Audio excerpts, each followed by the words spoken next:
Tauiautusa, and welcome to another episode of Behind the Lavalava. I am your host, Johnny. Today I'm joined by the usual suspects, Michael and Milford and Spence. Now, today we have a special guest. His name is Moresby Tauiautusa, and he owns a business out here in Roy, Utah, and he also runs a rugby club. But before we get into that, we'd like to give a shout out to our sponsors for this evening.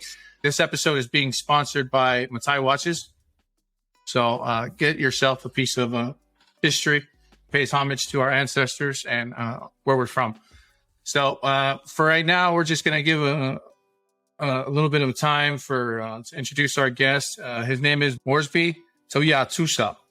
Can you go ahead and introduce yourself and tell us a little bit about yourself and what you do and where you're from and what you're involved in? All right, before we get into our icebreaker question. All right, thanks, guys. Hey, my name is Moresby Tauiautusa. I'm from Samoa. I was born in Upolu, and which is the village of Upolu. And then I used to travel back and forth from Upolu to American Samoa. So I own a pest control, Tusa Pest Control, and then the name is from my last name. It's the last one. 4 letters in my last name. It's called Tauiautusa. That's where the name comes from, Tusa Pest.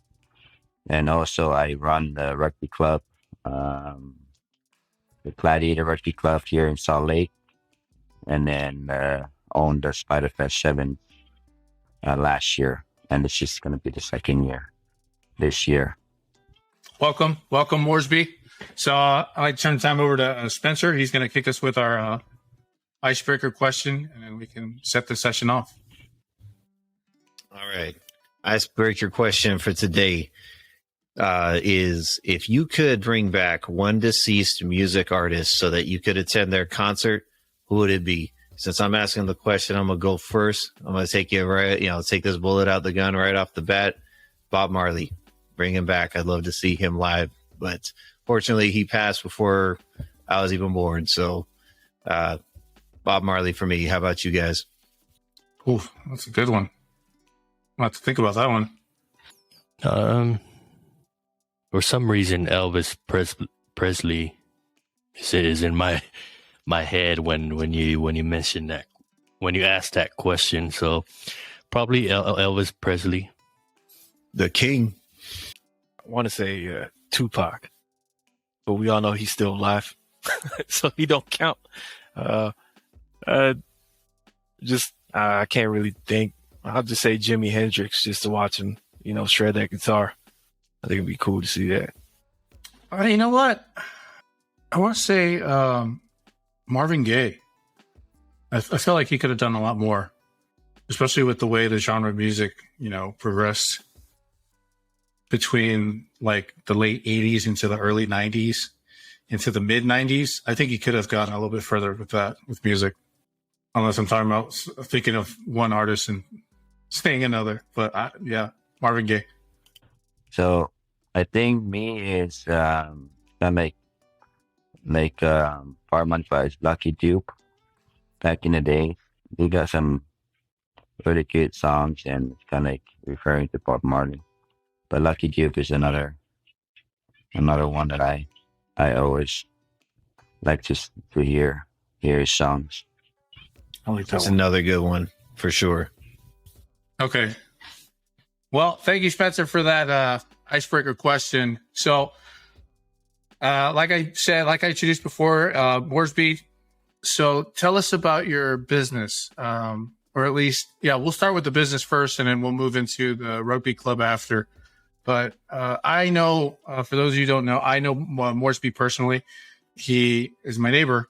He also, I also use his services with Tusa Pest Control. He sprays my house.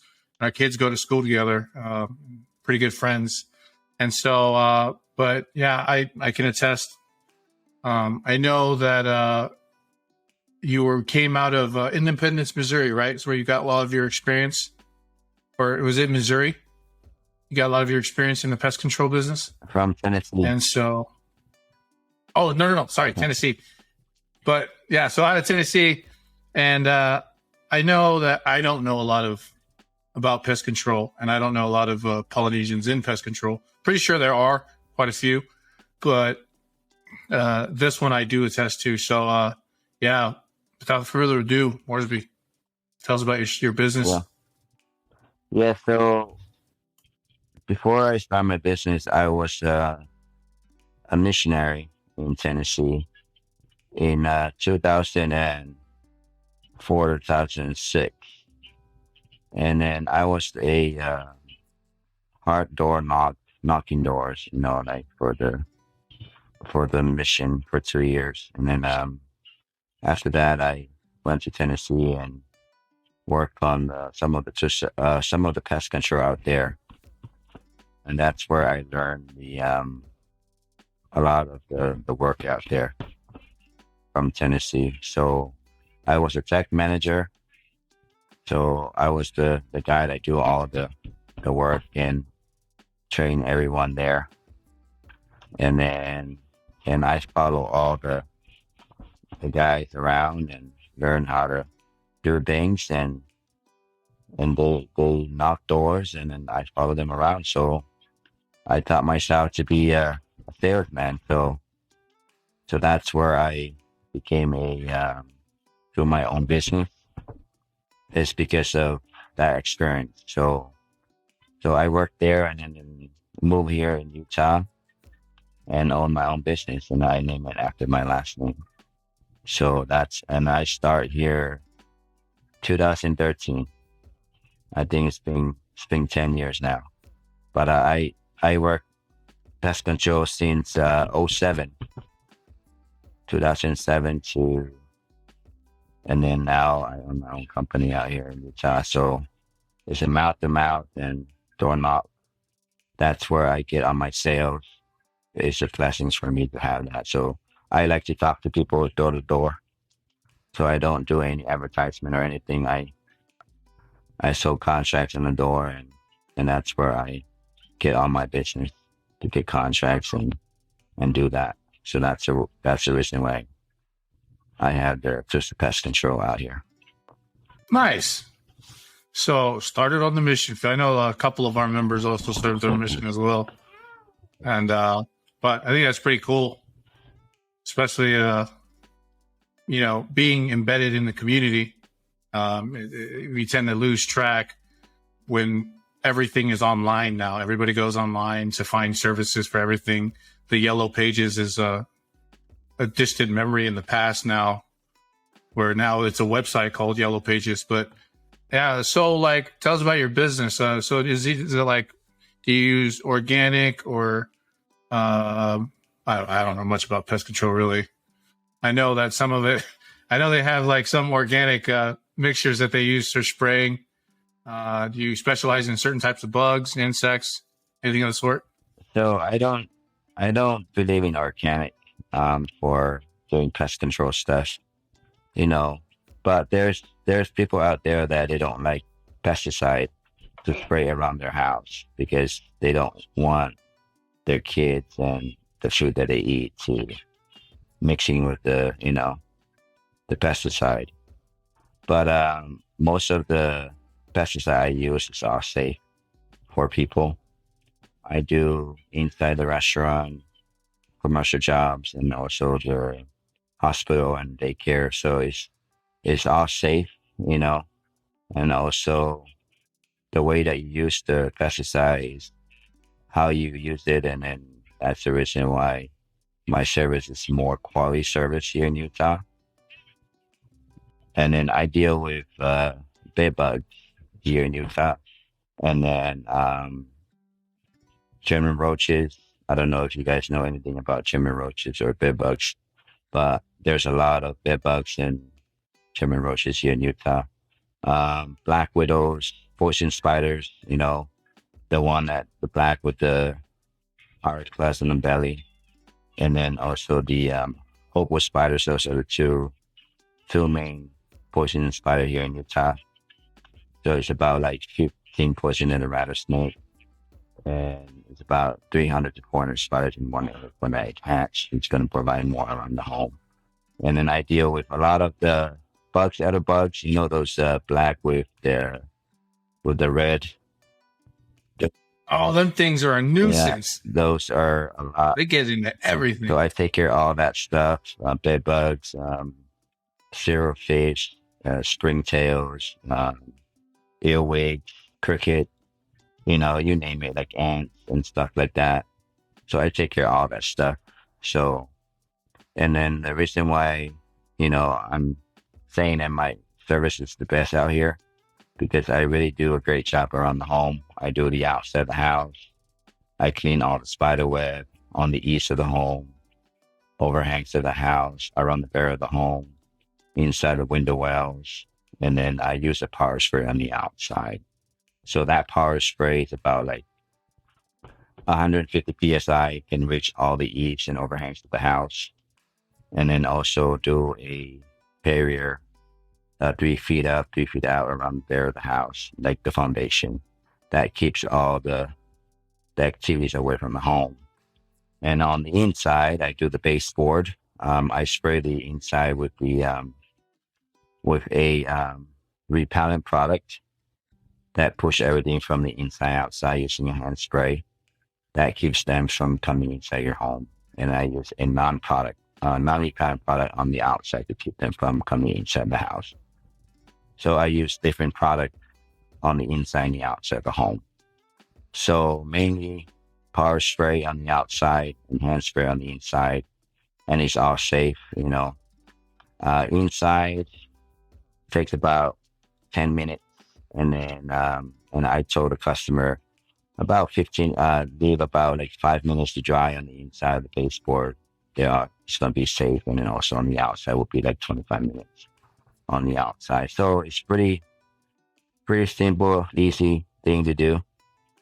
But that's how I do my service out there. And I've been doing this since 2007 to 2023 now. It's been more than 10 years.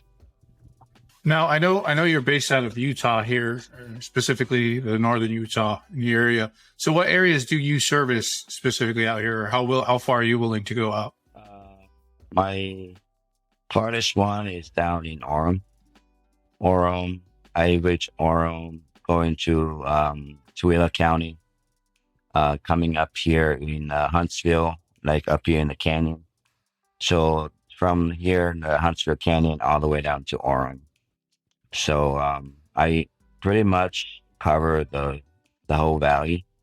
So, and then right now it's so easy for me to just go spray, and because I get more and more sales on referrals, like I don't have to go and knock doors, because, people refer my business, and then I go sign them up, and then put them in a contract, and that contract will always renew every year. So it's not going to be a lack of job or anything like that. So I was just always go and do that service for the people. So yeah, Orem to here in the canyon here in Ogden, Utah.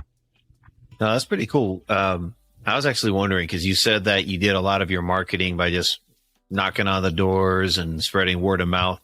I was wondering, do you find that personal approach is still the most effective way? Have you tried reaching out, branching out, getting the word out through social media or anything? Or do you still prefer the personal approach to spread the word of your business and to find clients? Like for me, because I'm not like a big company out there, but I like to be like word of mouth. I like to be like on the doorstep, peer relationship of trust with my customer, know what I'm doing out there, and then go out there and do it, because the way that I do it, like when I sign them up, trust me, they will refer to me. And then I have to go, and then, when they call me, I say, okay, I have like 3 of these people who want to do the service. So I don't have to explain on the phone or anything. I just go there and sign them up, and move to another customer. But advertisement, I know that advertisement, when you do advertisement, sometimes you pay a lot of money into it, but it's less profit that you're gonna get. Like the pest control industry is a lot here in Utah. And then if I have I have like problem with when I sign them up with the advertisement. They already signed another pest control for the same thing. So, when I get there to their route, when they send me an appointment, another pest control has already paid me over there. They already they already sell less than what I'm doing.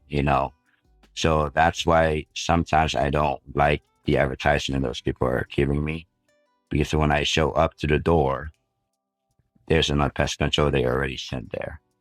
So it's hard for me to give my price because I'm not a low guy price. Like I'm not gonna be like lower, because if I sell my service lower, it's not gonna be good. I gotta do it higher and confident what I use and do it right. So What would you say is the hardest part of your business? Could you give an experience or an example of something difficult that you've gone through, or the processes or people? so for the customers, it depends on how you train your technician to be a better technician, because it's so hard this time. Like any business, it's so hard to find trust people to work with you. Um, when when I put all my effort and time and 100% of my effort to train them, and then when they show up to the place, some of these people I'm hiring, they're not spraying the houses. They just stand there and not doing any job and then leave the home. But remember, they have cameras and all that stuff. That's the hardest part for me. Like when I train a new guy to go with my truck, it worries me. Like, are they doing 100% on the job? Are they doing 20%? And I don't want to do it 20% of the job. I want to do 100% of the job, because here's the reason why. Because if you do 100% of the job, people will like your service. They will stick for you more than 10 years.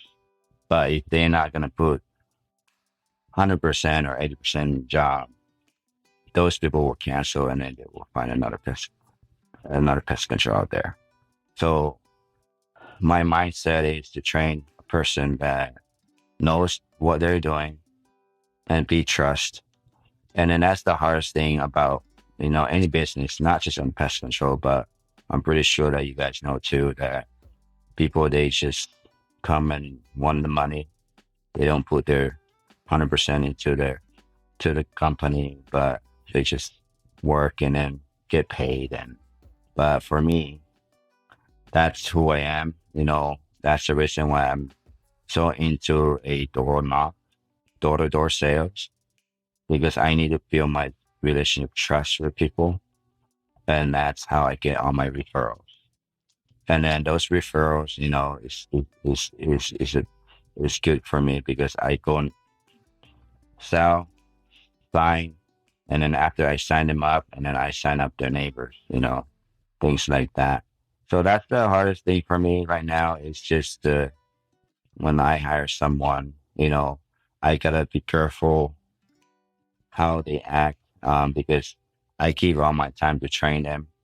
But if I let them have my truck, I have to pay gas. They don't pay gas for my truck. All they do is just go and spray my houses, and I pay them. So I need to figure out the best way. But for me, it worries me when they're out there, if they're doing the right thing. That's the reason why I'm really strong with my service with the people that I know. Yeah, and can you tell us of a moment that you were very proud of your business? Like, for an example, like you were hitting milestones, or you were earning however X amount in a year. Could you tell us of that moment in your business that you were proud of? There's a lot of moments for me on my business. When I owe something, I'm proud of myself, proud of my family, proud of my kids. This is something that I do so that my kids can grow up, and when I'm retired, either they can take it, or prefer another job. But for me, it's selling my service out there. Some days when I say, okay, I'm gonna get 6 sales this one day. When I reach that 6 sales, man, I just like a happy guy. Like when I go out there and sell, like some of the weeks, I do my route to spray houses, but there's 2 days in a week that I can go out there and make my goal. Okay, I gotta show 5 sales for today. Those are my best days, you know. When I reach that goal, I said, man, it's just like I proud myself that I can do it. And then I'm bringing more and more sales in my company and and more to my business. So those are my proudest day. Like any day that I make sales, either pest control or tree trimming or concrete or stuff like that, I'm proud of that. So sales that I make every day. I understand about that. What you were talking about earlier is your greatest fear with employees, especially for small business owners. I know, shout out to Thomas, Pro Concrete, when you're starting small, you're starting from the beginning, you're providing a service, you always put your best foot forward. The real trick is trying to maintain that level for the entirety, forever, and then finding the right people that are able to emulate the level of service that you provide to that standard, or at least to your standard. And sometimes standards high and people just don't maintain that standard, whether it's laziness or arrogance or youth or anything of the sort. I totally agree. It's for those, like, I was thinking about getting into a business, and I know just recently we got in with the Tauiautusa, and it's easier right now because it's a small platform. Hell, this podcast is what we've been using to grow into what we are now. And even then, you always want to try to put your best foot forward and try to let the product, i.e. your service, sell itself, and the old tradition of word of mouth, it tends to be lost. I understand. I know you're a small outfit. You have like 4 or 5 trucks. So you at least try to stay within the bounds of your business. You take too much work and you can't service all of them, then you run into a problem as well. I know I like using you especially for pest control because, springtime rolls around. I get like 4 or 5 knocks a day for like the 2 weeks at the beginning of spring of different pest control people. It's pest control, windows, and grass. And it's like, we're a lawn care service. We're replace your windows. And they're all knocking on the doors. And it's easy for me to say, I already got a guy. Thank you. And then just send them on their way. But yeah. Now, I know that you've used Tusa Pest Control to further other stuff that you were doing as well. And one of those endeavors was the Salt Lake City Gladiators Rugby Club, correct? How about you tell us a little bit about that? The Salt Lake City Gladiator, yeah. When I was in Tennessee, I was working and playing rugby. And my goal is to earn my own business, earn a pest control, and own a rugby club here in Utah. So when I moved in Utah in 2013, there was no rugby out here. I heard that they have a lot, but there were no more rugby because they're not running it. So I came here and then I went and played with the Haggis. I don't know if you know Haggis here in Palangi rugby club out there. So mixing with the Polynesian boys, and then I was asking them, is there any Samoan or Tongan, teams out here? And then they said, no, it's just only this one. So I decided to do something for the Polynesian, it's not just only Samoan, but trying to bring the Tongan team out here, the Fijian boys out here. So I decided to do that, and then I started doing it in 2013. and then I keep contacting people to find out if they want to play rugby, and it was fun. When I started the Salt Lake City Gladiator Rugby Club, some of the Tongan boys came and played with us, and then by that time they started to go back and do their own rugby clubs. So, and then, the Spartan came out, the Lions came out, the Steelers, the Steelers, the old boys in Provo, the Fijian boys, and that's something like I was really happy that most of these poly boys are coming to play rugby because, it's our sport. It's something that we love to do. It's a good sport for us, the sport that we love to do. So that's where I came with the Salt Lake City Gladiator Rugby Club. And I didn't want to name it like a Polynesian, name. I just want to name it you guys watched that Gladiator movie? That's where I get the name from.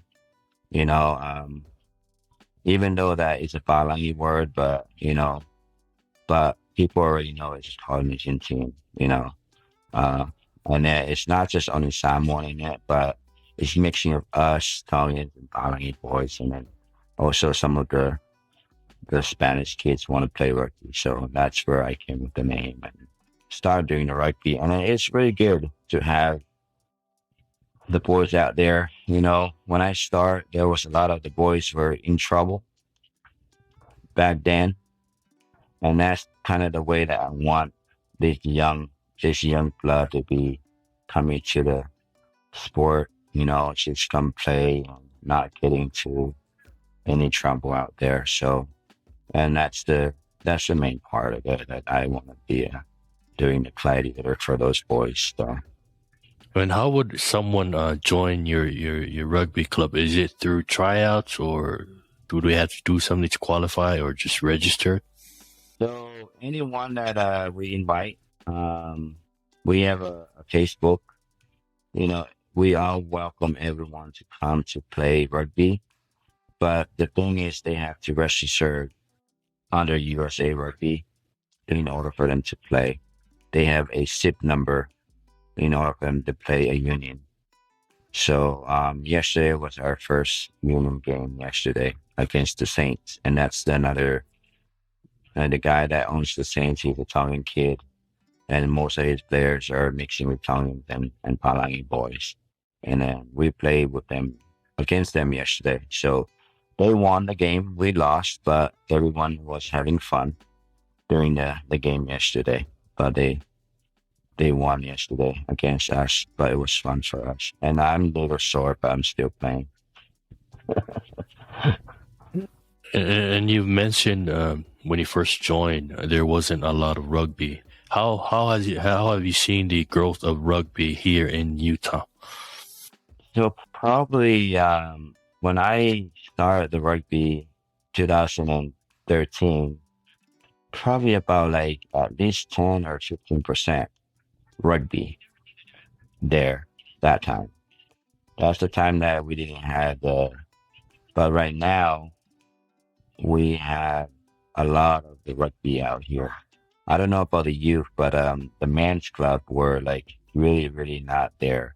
But now we have the Spartan, we have the Misfit, the Brothers, the Provo Steelers, the Saints, the Gladiators, and then the Antelope. And now, I don't know if you guys know that there's a Utah Warriors here in Utah. It's a professional team. And then we have a couple of our boys are playing there at the Utah Warriors club.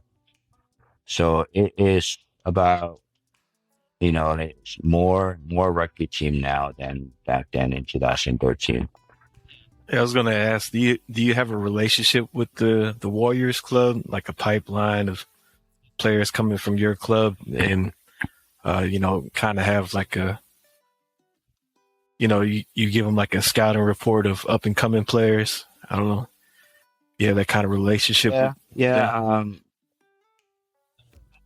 I know the owner of the Warriors. His name is Kimball. He knows me, back then for example, one of our boys are Joe Mano. I don't know if you guys know him. He's number 11, the winger. Also, there's other couple boys there. It's Logan Tango, and I know some of the Polynesian boys are there, like William Lance, and then there's more of the Poly boys are playing in the Utah Warriors, and some of their boys are scout from out of state, but those boys knows me a lot, so I know them pretty much. So when we do like games, some of their scout came in and kind of watch the local club if they need guys. So one of our boys was Joe Mano that is playing out there in the wing, and that's their pipeline, kind of get those boys out to that level. That's pretty awesome. That's pretty cool. So I wanted to ask you, how did you get into rugby and growing up, and like, what do you love most about the sport that you continue having this love for it even up to this day? That's funny because I was born in Samoa, and then we were in American Samoa, and then my mom's family is from Upolu. You guys already know that American Samoa, they don't do much of the rugby. They do much of the football. So we went there to Samoa when I was 9 years old, and then that's where I learned rugby back then. Learning from the village, my mom's village, and learning from my cousin when I was young. And then I fell in love with the game, the rugby and cricket. So I went to Piscina, CCWS school down there, and they have rugby then, and I was playing there. So that's where I learned most of the rugby. So I came out here, I came in here in Tennessee and then find rugby team, and that's the only sport I was playing out here when I came here in the United States. So, but Samoa is a big rugby right now, and the rugby is growing so fast in Samoa and in Upolu, the way that they're doing rugby right now. Plus the sevens, and all the local boys are playing right now in the sevens tournament. So Yeah, so I was going to ask. So with the rugby club, where do you guys hold your matches? Is it like here in Salt Lake, or do the clubs host their own matches near? Yeah, it depends on what area that. Like yesterday, we hosted over there in Olympus High School. Over there, we went there and then played there because it depends on the field and the weather. So yesterday we went to Olympus and hosted our matches there. But in the summer, probably they're in West Valley, like over there in South Ridge Park for the Gladiator matches, or here at the off of 215 where those complex rugby field that we do the youth rugby and all that stuff, the soccer field. And that's what I was going to move into next. What's the minimum age to play in your club? I know you play, or you guys, your club is an adult league. So, what's the is it 18 or 16? Yeah, 18 to, I'm 42. I'm still playing, but 18 to like. I was gonna say 18 to if as long as your knees still work. As long as you're, want to play, but I think it's between, like, for the people right now, I prefer people to get to the higher level of rugby. Is 18 to 25, but still the 25 up, they still have the chance to make it because they are the ones that can more experience to teach the young kids to be there. But I prefer between 18 to 30 or 35. But 42 is too, I can't play anymore. I'm old now. So that's some serious dedication to actually find a way to balance those two aspects of your life, because here you are really running this whole rugby organization, trying to spread the word, trying to get more people involved, and it's obviously grown since you've done it. But to do that and to also be a business owner that's also grown and expanded your business. You run a successful business and run a successful rugby organization. I think that's amazing that you're able to balance the two, because sometimes like I can't even find time to go to the gym, let alone make an organization to get other people to go to the gym. You know, that's got to be challenging. Do you find that a lot of skills that maybe you gained on your mission, being a missionary, translated over to that? Like, did you get a lot of those time management skills that have translated into this? Yeah. I treat my my pest control like my hobby or my rugby. I have a lot of time to spend with my kids and my family, and like for me, if I work a lot, just working and not having fun, it feels like I'm not there. I'm not happy or anything like that. But if I do both, work, making money, feed the family, and have a little, sport to go to, that makes me happy too. That's who I am. And then the sport of rugby is really into me when I was little. And then my goal is to have that around my kids and my family. So my pest control, I treat it like a hobby. Like I go out, make sales, be happy, and even creating time to go to rugby and put my name out there, because my pest control, when I do my rugby, my pest control is out there. Like it's showing that, like the name is out there. People know, oh, this is the guy that owns Tusa Pest Control. He's running the club and all that stuff. So it makes me more people know me. And then right now, a lot of people in town knows me is me because of the club and the Tusa Pest. So I actually just wanted to ask real quick too, just throwing back to your missionary days, being the rugby enthusiast that you are, were you ever able to successfully organize like a rugby day for P Day or something, or get the other elders to do that for their morning exercise or something? Or did you have to lay rugby aside for 2 years? I lay the rugby aside for 2 years. The only sport I was doing on my mission was volleyball and baseball. That's the only sport that allowed us to play. We can't play rugby back then because of the rules and all that stuff. So that's the reason why. So I laid the rugby on my 2 year and then just go on a mission. And then my B days, it was just only either volleyball or baseball. Right on. No, it's like there's certain elders or people that kind of ruin it for everybody else. They're a little more fragile than the others.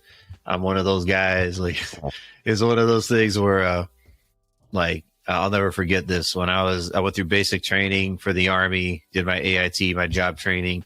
So like 6 solid months of like just Army training, never got injured at all. And then like a few days before we're supposed to graduate, they let us have a sports day where we compete against other companies. I jumped in. I wanted to play basketball. It was so lame. I didn't even get to play the game. I was just going for a warm up, did a little layup, come down. First layup of the whole warm up, I come down. I just roll my ankle right away. And so I just remember my drill sergeant telling me, if you can't fit your foot inside your shoe and walk across that graduation field, you're not graduating. So I stayed up all night the night before, just icing that thing because my foot was 3 times bigger than it should be. Finally fit in my shoe. I graduated, but I'm like, I can't believe I do all this Army stuff. And the thing that injures me is freaking basketball. Not even the game, the warm up. So, yeah, there's some accident prone guys that are going to ruin it for everybody else. So that's my bad. Yeah, other things we do was just pranks for other missionaries, but it was fun to have that kind of stuff with other missionaries. But we were just like having that kind of sport, and we play basketball too. But volleyball was the one that we always play with the missionaries. Go back to the club. Do you guys ever play any tournaments out of state? Yes. Last year this year we played the LA Sevens. This year, the boys, all my new boys went there to play the LA Sevens tournament. And then last year we have a lot of the tournament we played. We went to Tennessee.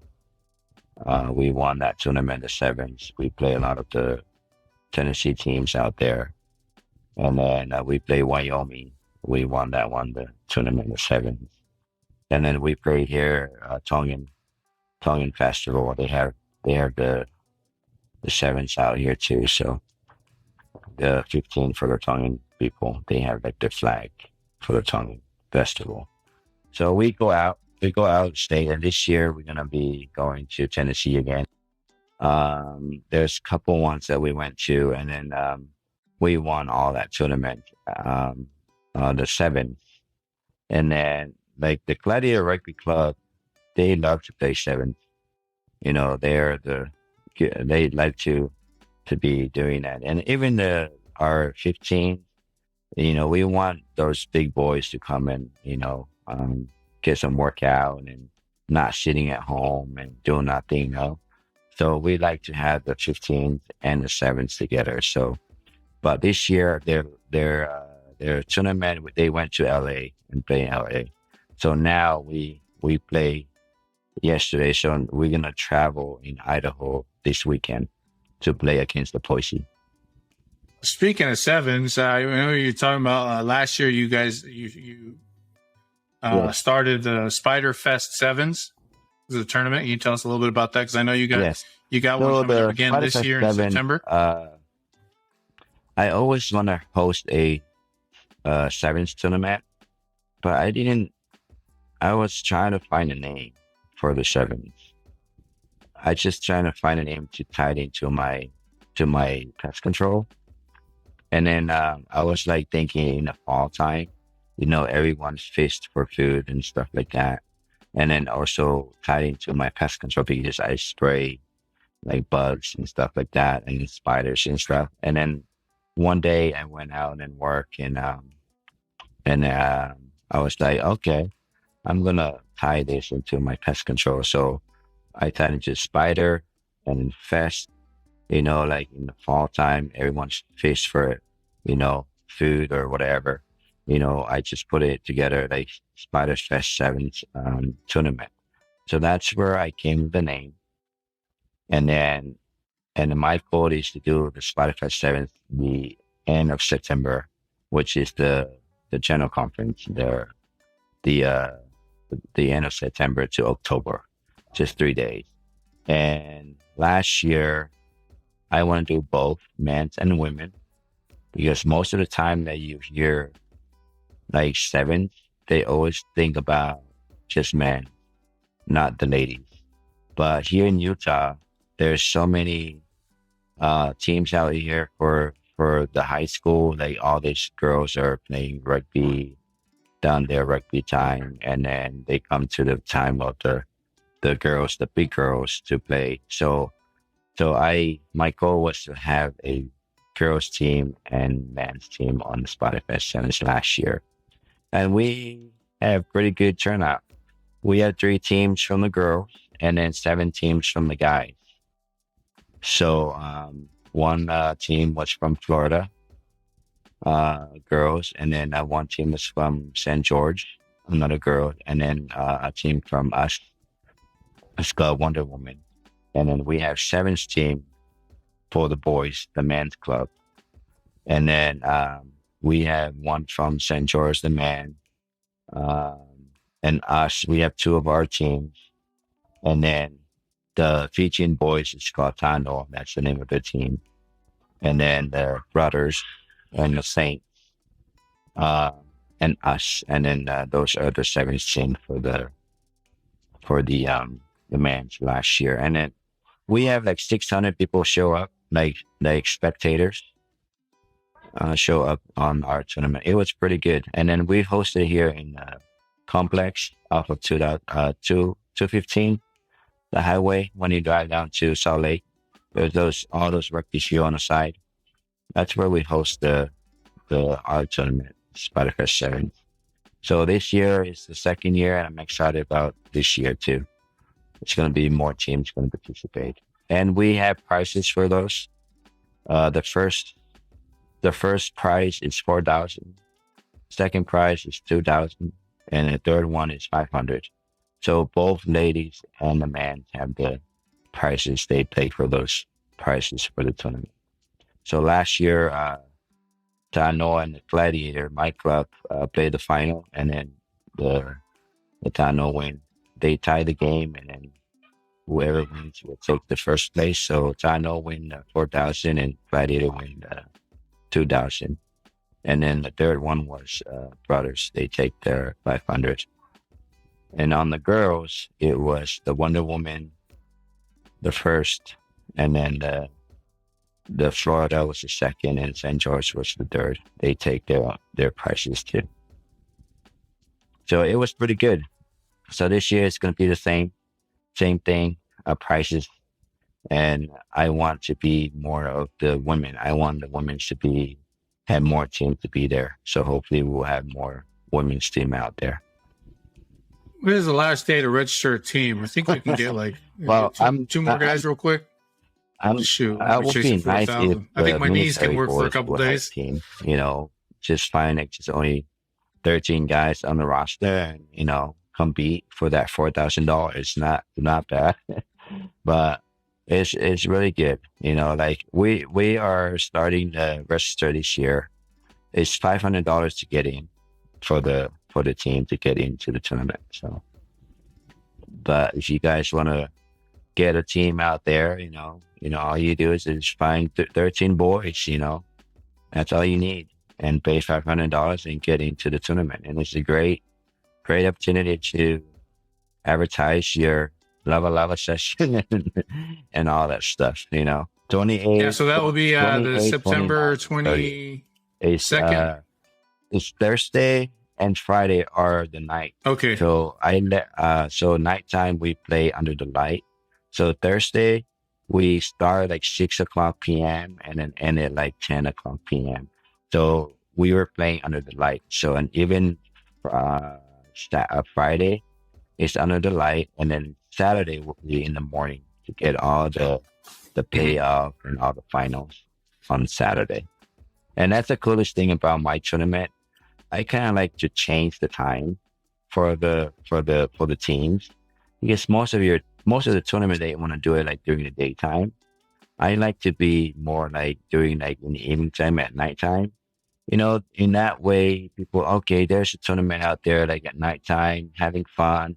There's food out there. We get all those people that buy food there, and then they go there and watch the game and eat food and stuff like that. And it's all about the community here in Utah, and that's the purpose of why I'm doing this. Is the Polynesian community to be there, because our generation, our new generation, are more talent. They can learn the rugby, they can play rugby, but the mentality they need to be there doing trainings and stuff like that. So That was what I was going to lead into was vendors for your tournament, upcoming tournament.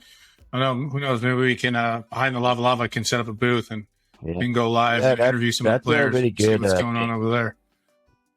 It'd be a great opportunity to network with vendors, the community as a whole. Nicole, like I said, Nicole is my right-hand person to do that, and even my wife and some of the people that I know. The vendors, we charge vendors to be there. The restaurant, even like people that print their clothes and stuff like that. And it depends on the price and stuff like that. Like if you guys want to have a booth over there, we can talk about it, and then you guys can be there to interview people there if that's something that you guys are interested with. But we have a lot of we got like at 5 or 6 restaurants over there, and all those restaurants was like making money out there on 3 days, because Thursday, Friday, and Saturday, and all their food were empty. A lot of people went there and eat food, good food, and then this year it's going to be more and more vendors, because I like this tournament to be, getting big out here in Utah, so that people can come and visit and then also from out of state people, like some of the teams from out of state, to be kind of a center here in Utah on that time of the year. And then because I know the reason why I'm doing it, because also it's because of the Channel Conference. I know everyone comes to the Channel Conference here in the weekend, but they always come like Wednesday. They're trying to find things to do like Thursday and Friday. So that's the reason why I decided to do on Thursday and Friday. Saturday we play games, we'll be done by 1, and then we all go to church and listen to those teachings, after the tournament. So. And you've spoken about vendors. How about sponsorship? I've heard that you guys were looking for sponsors, mainly because to run an organization, you would need sponsors. Yeah, the right? sponsorship. Could you touch up on that? Mainly, like I'm the Tusa usually sponsor my team, like the Gladiator, and then most of the time we do fundraising for the club, and then that's how we make money to make travels for the boys. We do the fundraising like barbecue or selling Oka and stuff like that to make the money, and then even guys will pitch in to get that stuff. But the sponsors, we got like a few sponsors. We got like a sponsor for the Spider Fest last year. This year, the same sponsor, they're raising the price out for the sponsor because the way that we do the tournament was really good. So that's another thing that we want to do. Like, it's kind of make it good, and then people can see it, and then come in and then do that. And I have probably like local companies for sponsor last year. Like they donate like $100 or $200 or $150. So when they donate that, me and Nicole, one of our committees, we put their logos on our web, like our page, and advertise their companies or just say thank you for what they provide for us. Those are the things that I think we have like more than 8 people that was donating money for us last year, like 150, 100 or 200 for the sponsors. But we have a sponsor this year, like it's continued for the Spider Fest that they done it twice this year now. But we want to get more sponsor out there. The more is better for us, and then when our name's out there is really, it's for the community, that's the reason why we do this for all the people here in Utah. So we like to ask our guests what if they have any questions for us, because we like to improve and try to get better at podcasting. And Moresby, do you have any questions for us? Questions for you guys. You guys are the ones that want to touch base with me, what we need to do and what I need to do, or tell you guys what I do, but I like to have you guys over there with our Spider Fest. It's something that you will see a lot of those Polynesian teams out there. It's not just only the men's, but the women.